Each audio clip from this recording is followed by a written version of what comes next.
हाँ जी, हाँ जी, हाँ जी, हाँ जी। ये है भारत की सबसे लंबी यात्राओं में से एक, ब्रज की 84 कोस परिक्रमा, वो भी हमारी स्कूटर पे।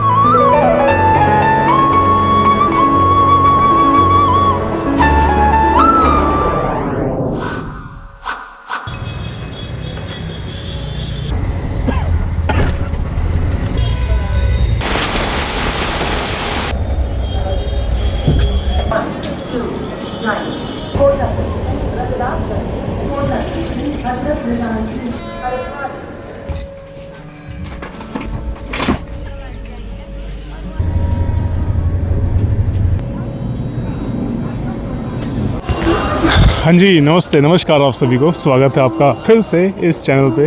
बहुत दिनों बाद मिले हैं हम आज, और आज मैं आपको लेके आया हूँ, पीछे आप देख रहे हैं, मथुरा जंक्शन यानी कि मथुरा में, जहाँ से मैं आपको लेके जाऊँगा एक ऐसी अनोखी यात्रा पर जो कि आपने यूट्यूब के इतिहास में नहीं देखी होगी। 2 नंबर किधर पड़ेगा? उधर। यहाँ तक आने के लिए हमने दिल्ली से 2 ट्रेनें चूज़ करी, जो कि वंदे भारत तो नहीं, लेकिन जनशताब्दी और ताज एक्सप्रेस जैसी होती है। उनमें से आप यहाँ पे आराम से आ सकते हैं। अब यहाँ पे पहुँचने के बाद हम यात्रा शुरू करेंगे, एक स्कूटी हायर करेंगे और उससे इस यात्रा को पूरी करने की कोशिश करेंगे, क्योंकि बाई फुट अगर हम वॉक करने जाते हैं तो लगभग 15 से 20 दिन लग जाते हैं।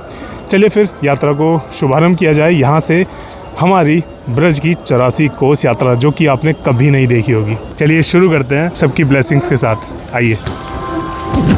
रेलवे स्टेशन से निकलते ही हमने अपने वाहन को ढूंढने का निश्चय किया। कई सारे ऑप्शंस ढूंढने के और डिक्लाइन करने के बाद हम फाइनली एक ऑप्शन पर आते हैं, जहां पर हमें नई नवेली स्कूटी मिलती है। सर देखिए, बिल्कुल नई स्कूटी आई है हमारे लिए, बिल्कुल शोरूम से निकल के। इवन प्लास्टिक भी नहीं उतरा है। स्पीडोमीटर लगभग 60 किलोमीटर है। अब ये स्कूटी हमारी रहेगी सारथी हमारे पूरी परिक्रमा में। हम करने जा रहे हैं 84 कोस परिक्रमा। लगभग 1 महीना का समय लगता है, बट कोशिश है कि अब 1 हफ्ते में इस स्कूटी के माध्यम से हम ये यात्रा पूरी कर पाएँ। हमें बहुत ही अच्छा आशीर्वाद मिला है। देखिए, नई नवेली स्कूटी, क्योंकि जैसा रास्ता है मुझे नहीं लगता कि कोई और स्कूटी जो हम ढूंढ रहे थे वैसी कुछ चल पाएगी इतने सारे रास्तों में। लगभग 300 किलोमीटर, जिसमें गांव, बीहड़, देहात, मिट्टी का रास्ता, उबड़ खाबड़, पता नहीं जैसे तैसे रास्ते होंगे, अभी जाके ही पता चलेगा। तो चलिए अपने सारथी के साथ शुरू करते हैं हमारी 84 कोस परिक्रमा को, आप सभी के आशीर्वाद के साथ। आशा है कि ऐसी आशीर्वाद बना रहे आप सभी का पूरे एपिसोड्स में।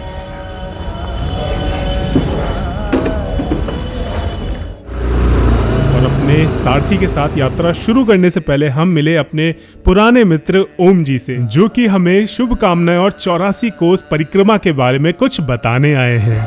जय जय श्री राधे भैया। मैं आपको ओम ब्रजवासी आप सबन को बतावे के ताई आयो है कि ब्रज 84 कोस की परिक्रमा कैसे करें और क्या पद्धति से करें महाराज। उसी पद्धति से चले। आज हमारे भैया के माध्यम से आप सबको भी सुलभ में श्री ब्रज 84 कोस की परिक्रमा को लाभ प्राप्त होवेगो। मानसिक रूप से आप यही विचार रखना कि आप सब भी ब्रज 84 कोस की परिक्रमा हमारे साथ लगा रहे हैं महाराज। ब्रज 84 कोस की महाराज ऐसी मान्यता है, जाने ब्रज 84 कोस की परिक्रमा लगा ली वो बंधन से छूट जाए महाराज, और वह ठाकुर जी को वैकुंठ प्राप्त हो जाए महाराज। ऐसी महिमा हमारे ब्रज के बारे में बताई जाए, परंतु जिस हिसाब से चलना चाहिए, जिस पद्धति से चलना चाहिए, वह पद्धति जानना ज्यादा आवश्यक है हमारे ताई। ब्रज में प्रवेश करवे थे पहले ब्रज के महिमा, ब्रज में कैसे रहना चाहिए, संतन के ताई रहना चाहिए महाराज। जैसे कि अब लोग वाग पूज्य महाराज जी के प्रेमानंद महाराज जी के दर्शन भी करवे हमें, परंतु लोग पेड़न पे चढ़ चढ़ के नहीं दर्शन करें। पेड़न पे चढ़नो या के मतलब कोई भी आप परेशानी पहुंचा रहे हैं महाराज, वह त्रुटि बन जाती है आपसे। ब्रज में जब भी आए तो इन चीजों को विशेष तौर पर ध्यान रखें। वृक्ष के आसपास आप लघु शंका इत्यादि ना करें। गिरिराज महाराज सामने है और आप लघु शंका इत्यादि करते हैं। श्री गिरिराज जी की अब अपनी महिमा है महाराज। ऐसे लघु शंका इत्यादि और इन सब अपराधों से बचते हुए दंडोती का और ब्रज 84 कोस को महाराज आप सगन में फल प्राप्त होगा। ऐसे ऐसे संत भय श्री गिरिराज वास में पाऊं, ब्रज तज वैकुंठ ना जाऊं महाराज। जो ब्रज में आ जाता है उसको फिर महाराज वैकुंठ की भी जरूरत नहीं पड़ती। रे मन वृंदा विपिन निहार, विपिन राज सीमा सो बाहर, हरि हूं को ना निहार, यद्यपि मिले कोटि चिंतामणि तदपि न हाथ पसार, रे मन वृंदा विपिन निहार। अगर ब्रज से बाहर हमें ठाकुर जी भी मिल रहा है तो महाराज ना चाहिए, हमें हमारा ब्रज ही प्यार हो।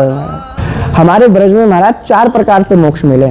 अन्य आदि पुरियों में जाओगे, काशी, अयोध्या इत्यादि पुरियों में जाएंगे तो आप एक प्रकार से मोक्ष मिलेगा। कहीं पे जन्म लेवे तो मोक्ष मिलेगा, तो कहीं पे मरवे तो मोक्ष मिलेगा। परंतु हमारे ब्रज में महाराज मरवे ते भी मोक्ष मिले, जन्म लेवे ते भी मोक्ष मिले, और काई की गुरु दीक्षा है जाए वाते भी वाको मोक्ष है जाए।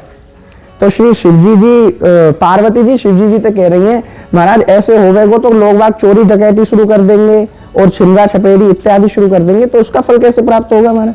कह रहे हम रोजाना ब्रज 84 कोस की परिक्रमा लगाते हैं। बोले बाबा आज भी ब्रज 84 कोस की परिक्रमा लगाते हैं और बोलते हैं अगर कोई ऐसे काम करता है तो उसके पैर में जंजीर बांध करके उसको रिगड़ा लगवाते हैं महाराज ब्रज 84 कोस की, और जैसे उसकी ब्रज 84 कोस की परिक्रमा हो जाती है तो उसके सारे पाप उस रज में मिट जाते हैं और महाराज उसको भी वैकुंठ प्राप्त हो जाता है। ऐसी हमारे ब्रज की महिमा है महाराज। और हमारे ब्रज में अगर आप लीलाओं के दर्शन करो तो माता महाराज यहाँ पर तो साक्षात श्री श्याम सुंदर श्री यमुने महारानी है महाराज। श्याम सुंदर श्री यमुने महारानी, श्याम से जी हमारे जो ठाकुर जी से भी सुंदर हैं वो हमारी यमुना महारानी है महाराज। यमुना जी पर आकर के विराजमान हो, यहाँ पर बैठो, चक्क आनंद लो महाराज, हैं हरि नाम संकीर्तन करो, कैसो आनंद कैसो रस बरसेगो हमारे महाराज। मान्यता के अगर हिसाब से चलें तो ब्रज में जो आ गया ना महाराज उसका उद्धार हो ही जाएगा। और अगर ब्रज 84 कोस की बात करें तो वह 84 कोस योनियों से पार हो जाएगा महाराज। ऐसी महिमा है हमारे ब्रज की। यही मारे हमारे संत अभी भी या पदे रोजाना गावे कि श्री गिरिराज वास मैं पाऊं, ब्रज तज बैकुंठ ना चाऊं, पड़ी रहूं ब्रज के मैं कोना, है श्याम डाक ही पाऊं, श्री गिरिराज वास मैं पाऊं, ब्रज तज बैकुंठ ना जाऊं महाराज। सोच करके विचार बना करके जाओ कि अब की बार ब्रज में जा रहे हैं और यही साल थे यही वार थे हम ब्रज में जाकर के जो भी हमारे अंदर बुरे लक्षण हैं उन सबको त्याग करके श्री बांके बिहारी जी के दर्शन करेंगे और दर्शन करते हुए ठाकुर जी में ही रम जाएंगे महाराज। जित देखूं तित श्याम नहीं महाराज। जहां पर भी आप दर्शन करोगे वहां पर प्रिया प्रीतम और श्याम सुंदर विराजमान दिखाई पड़ेंगे महाराज आपको। जित देखूं तित श्याम नहीं, जहां पर भी आप दर्शन करना चाहो, परंतु बस भाव की जरूरत है। आपके अंदर जैसे ही भाव आ जाएगा, और भाव कैसे आएगा? नाम रूप लीला धाम।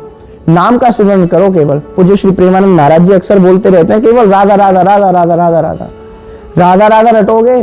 नाम रूप जैसे ही नाम ज्यादा हो जाएगा आपका तो आपको रूप के दर्शन होने लग जाएंगे महाराज। जैसे ही रूप के दर्शन होंगे तो उनकी लीला में आपको आनंद आने लग जाएगा, और जैसे लीला में आनंद आया महाराज धाम आपको अपने आप ही प्राप्त हो जाएगा महाराज।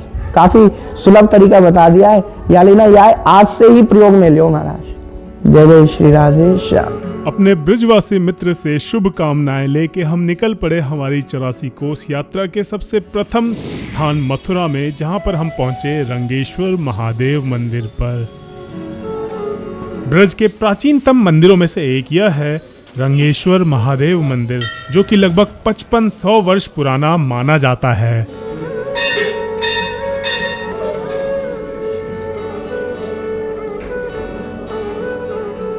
भारत के 12 ज्योतिर्लिंगों के बारे में तो सुना होगा, लेकिन क्या आपको पता है ब्रज के 12 ज्योतिर्लिंगों के बारे में? रंगेश्वर महादेव भी उन्हीं में से एक हैं।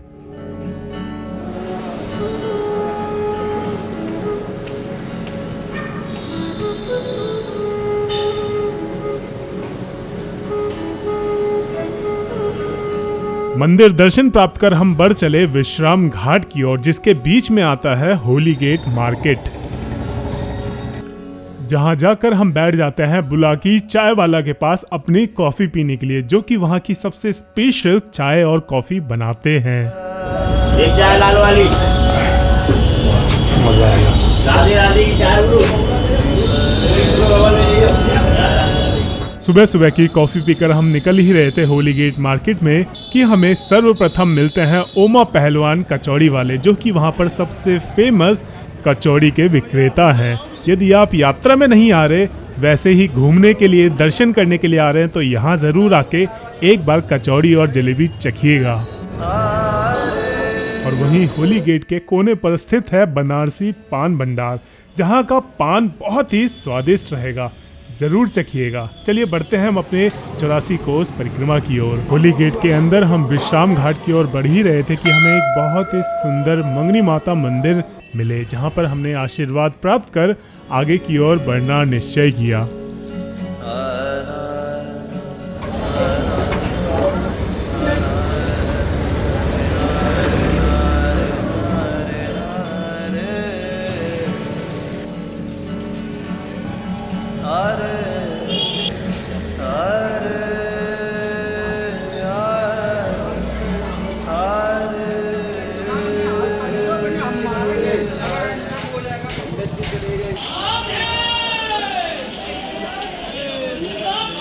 राधे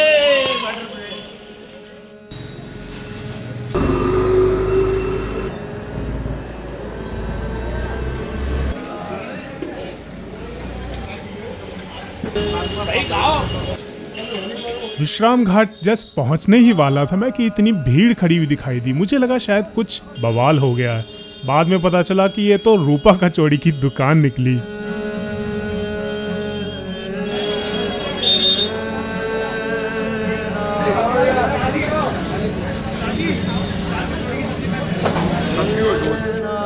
अब फिर कभी हम 84 कोस यात्रा पर नहीं आएंगे तो आपको इसका टेस्ट करके ज़रूर बताएंगे। खैर चलिए बढ़ते हैं हम अपने 84 कोस यात्रा के अगले पड़ाव पर। इसके पश्चात हम पहुंच जाते हैं विश्राम घाट। यमुना के तट पर विश्राम तीर्थ स्थित है। इस स्थान का वर्तमान नाम विश्राम घाट है। भगवान श्री कृष्ण ने कंस का वध कर इस स्थान पर विश्राम किया था, इसलिए यहाँ की महिमा अपरंपार है।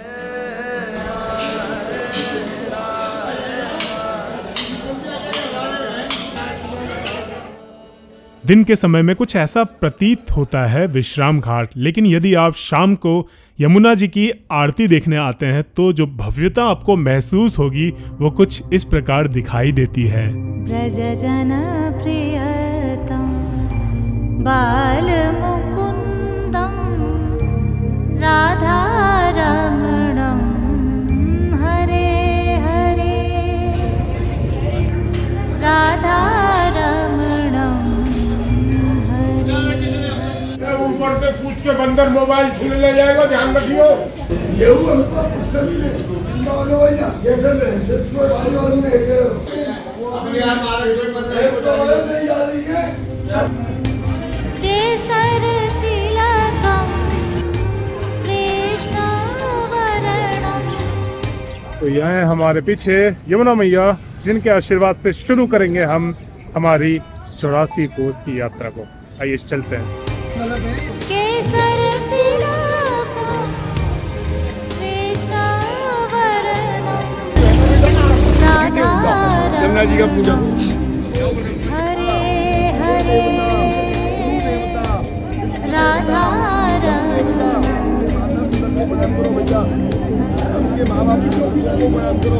व्रजजन प्रियतम बाल मुकुंदम राधा रमणम हरे हरे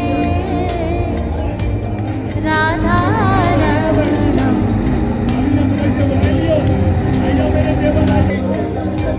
राधा रमणम हरे हरे राधा रमणम हरे यमुना पूजन और कुछ सुखद समय बिताने के बाद हम विश्राम घाट से निकल पड़े श्री द्वारकाधीश मंदिर की ओर। राजाधिराज बाजार में यह विशाल मंदिर स्थित है। ठाकुर जी की पूजा सेवा कांकरोली पुष्टि मार्गीय गोस्वामी गण द्वारा चलाया जा रहा है। मंदिर की शिल्पकला अत्यंत सुंदर और दर्शनीय है। मंदिर में श्री द्वारकानाथ जी एवं बाएं भाग में रुक्मणी देवी विराजमान हैं। लेकिन दोपहर में प्रभु के सो जाने की वजह से हम आगे की ओर बढ़ चले अपनी यात्रा में। इसके पश्चात कुछ ही दूरी पर स्थित है वसुदेव घाट, जो कि 84 कोस परिक्रमा में बहुत ही महत्वपूर्ण स्थान रखता है।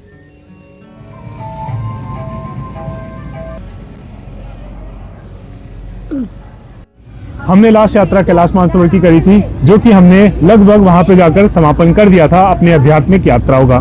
जैसे जैसे सनातन धर्म के प्रचार में कमी आती जा रही है, उसको ठीक और ऑथेंटिक वे में लाने के लिए हम वापस आए हैं आपको लेके भारत की सबसे लंबी यात्राओं में से एक ब्रज 84 कोस परिक्रमा।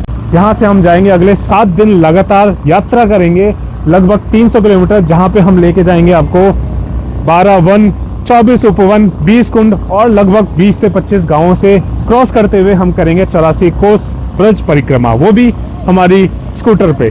हमारे पीछे है वासुदेव घाट, जहाँ से श्री कृष्ण जी ने यमुना मैया पार करी थी जब वो बाल स्वरूप में थे। उनको डोली में लेके गए थे उनके पिताजी, और सामने है गोकुल द्वार, जहाँ तक उनको लेके गए थे। वातावरण बहुत ही सुंदर है और आशा है हमारी इस ब्रज की 84 कोस परिक्रमा बहुत ही आनंदमयी और साथ में आप सभी के साथ सुखकारी होगी। चलिए फिर यात्रा शुरू करते हैं सभी के आशीर्वाद के साथ। आइए चलते हैं। परिक्रमा मार्ग पर बढ़ते हुए हम एक विशालकाय किले की ओर आ गए थे, जिसे कहा जाता है कि वो कंस का किला था।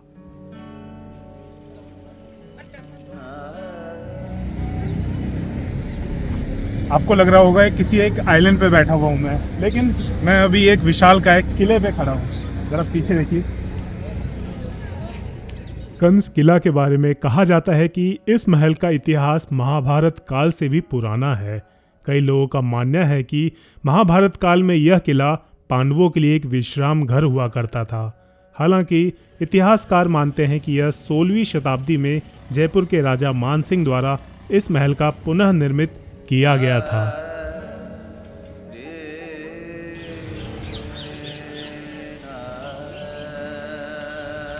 और फिर हमारे स्कूटर सारथी के साथ हम निकल पड़े मथुरा परिक्रमा की ओर दार्शनिक स्थल देखने। ये देखिए ब्रज की 84 कोस परिक्रमा की ब्रज की कुंज गलियां कैसी हैं, देखिए ज़रा।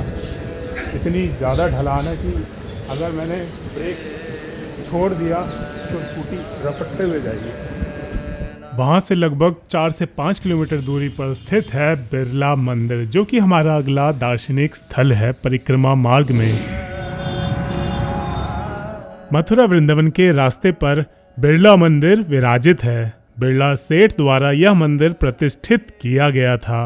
मंदिर के अंदर श्री कृष्ण भगवान, श्री सीताराम एवं श्री लक्ष्मी नारायण अतीव सुंदर दर्शनीय हैं।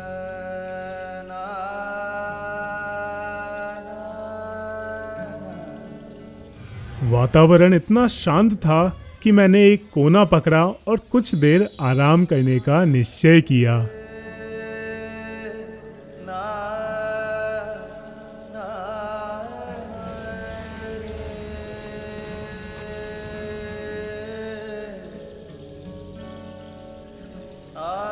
यहाँ पर एक स्तंभ पर संपूर्ण श्रीमद् भागवत गीता लिखी हुई है तथा अनेक देवी देवताओं की प्रतिमाएं भी दर्शनीय हैं।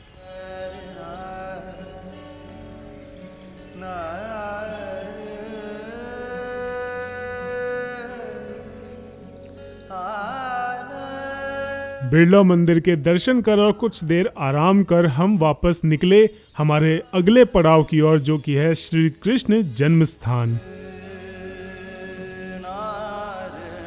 वैसे मथुरा धाम पृथ्वी पर धन्य है, क्योंकि भगवान श्री कृष्ण गोलोक से भूलोक में लीला करने के लिए यहाँ प्रकट हुए थे। द्वापर युग से वर्तमान समय में भी यह स्थान आज भी दर्शनीय है। श्री कृष्ण जी के जन्म स्थान पर हम पहुंचे ही थे कि वहां पर मिलते हैं हमारे सब्सक्राइबर, जिनसे हमने खूब बातें करी। यार मैं सोच रहा था कि भैया है कि आपकी सारी वीडियो देखता हूँ जो आपने श्रीखंड कैलाश और मणि महेश वगैरह पे बनाई है। हाँ, धन्यवाद। मंदिर में प्रवेश करते ही हृदय में शांति एवं प्रेम उत्पन्न होता है। श्री कृष्ण जन्मभूमि में गर्भगृह एवं संगमरमर का दर्शन मंडप है।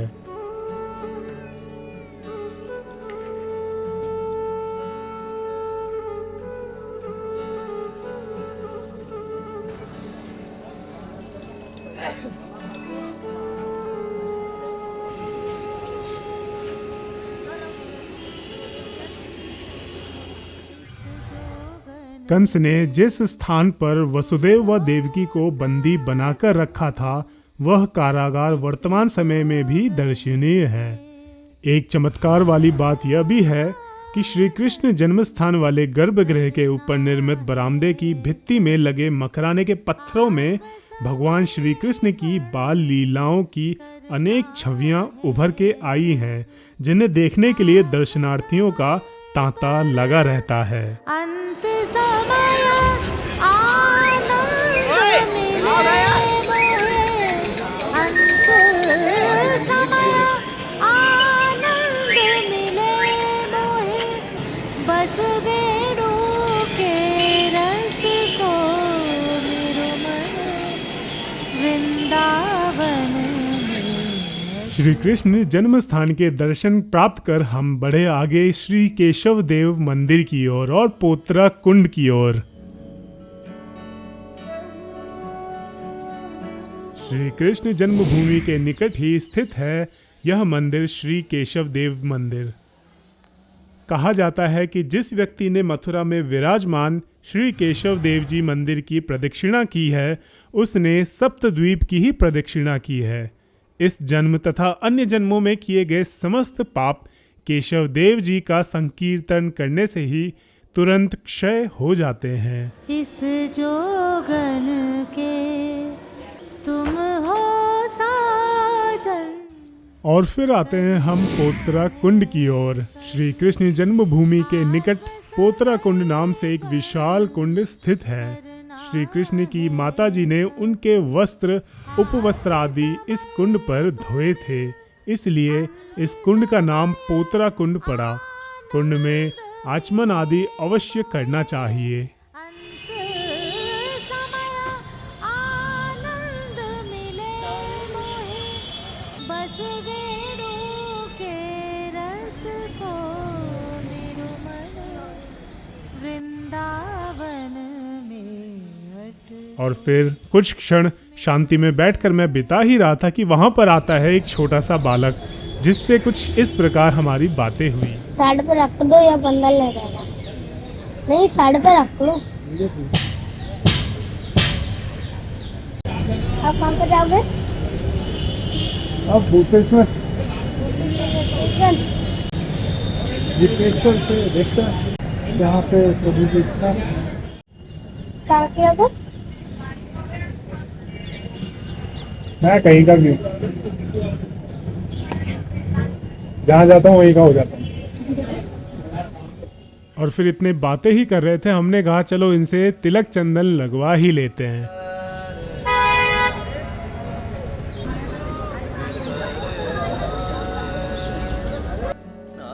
और फिर श्री कृष्ण जन्म स्थान से निकलकर हम आगे की ओर बढ़े, हमारे अगले पड़ाव की ओर, जो कि है भूतेश्वर महादेव। लगभग 400 से 500 मीटर पर स्थित है। वर्तमान समय में श्री मथुराधीश मंदिर के पास श्री भूतेश्वर महादेव मंदिर स्थित है। इस स्थान पर श्री भूतेश्वर महादेव एवं श्री पाताल देवी मंदिर अत्यंत सुंदर दर्शनीय है। हर साल भाद्रपद मास को इसी स्थान से 84 कोस ब्रज परिक्रमा यात्रा प्रारंभ एवं समाप्त की जाती है। बन के जोगन डोलत ब्रज में, बन के जोगन डोलत ब्रज में, पीबत यमुना जल को मेरो मन वृंदावन में अटको, मेरो मन हरि चरणन में। अब चलते हैं हम गोवर्धन की ओर, जहाँ पे बीच में हमारे 3 वन आएंगे और उसके बाद हमारे ब्रज की 84 कोस परिक्रमा की जो असली ऑथेंटिक जो एक टच होता है ना, वो फील होगा। आइए चलते हैं।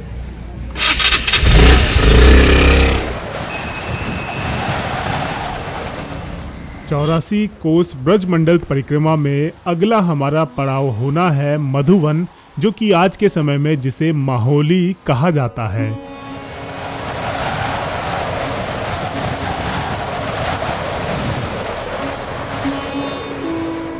मथुरा से लगभग 8 किलोमीटर की दूरी पर दक्षिण पश्चिम दिशा में माहौली गांव स्थित है। इस गांव का प्राचीनतम नाम मधुवन है।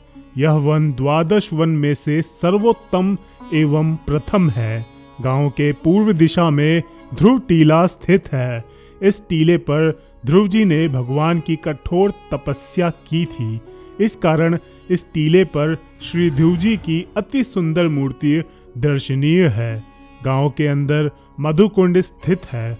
भगवान श्री कृष्ण ने इस वन में मधु दैत्य नामक एक असुर का विनाश किया था। इसी कारण से इस स्थान का नाम मधुवन पड़ा।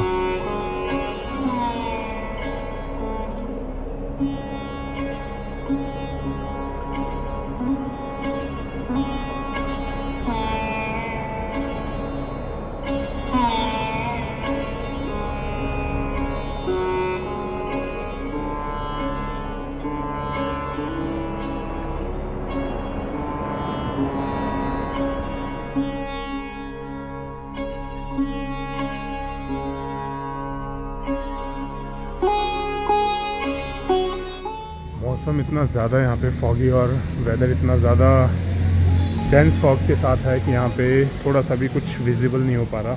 चलते हैं आगे। मथुरा में तो हमारे सारे मंदिर कवर हो गए। अब हम चलेंगे जो बचे हुए तालवन और कुमुदवन है उनकी ओर, और उसके बाद इस एपिसोड को आराम देंगे यानी विराम देंगे। चलिए चला जाए। फिर हम बढ़ते हैं हमारे अगले पड़ाव की ओर, जो कि है तालवन, जिसे कि आज ताड़सी गांव नाम से जाना जाता है।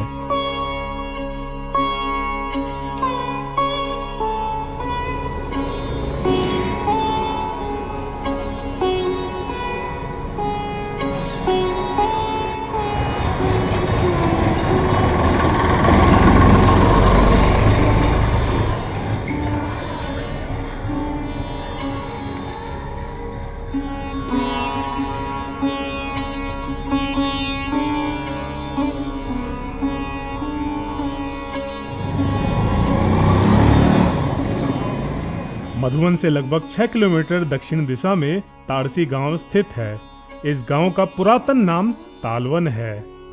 कभी श्री बलराम जी ने गोचारण करते हुए यहाँ पर लीला रची थी। इस स्थान पर आकर धेनुकासुर नामक दैत्य का संहार किया था। श्री बलराम जी ने धेनुकासुर के पैरों को पकड़कर ताल के वृक्ष में उसके शरीर को मार मारकर उसके प्राणों का हरण कर लिया था। इस कारण इस स्थान का नाम ताड़वन पड़ा। यह वह 12 वनों में से द्वितीय है।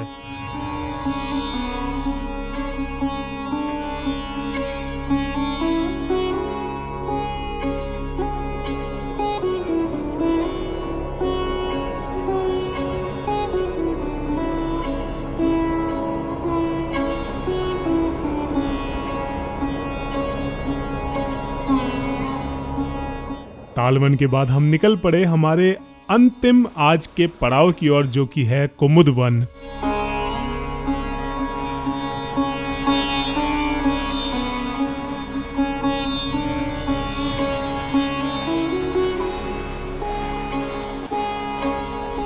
मैंने कहा था ना आपको कि हम अब वनों की ओर अग्रसर हो रहे हैं, लेकिन हम वनों की ओर अग्रसर होते हुए एक ऐसे स्थान पर आ पहुंचे जहां पर हमारी गाड़ी एक क्षण को रुक गई। लेकिन हमने यहाँ पर जैसे तैसे हार ना मानते हुए अपने स्कूटर को पार करवा दिया।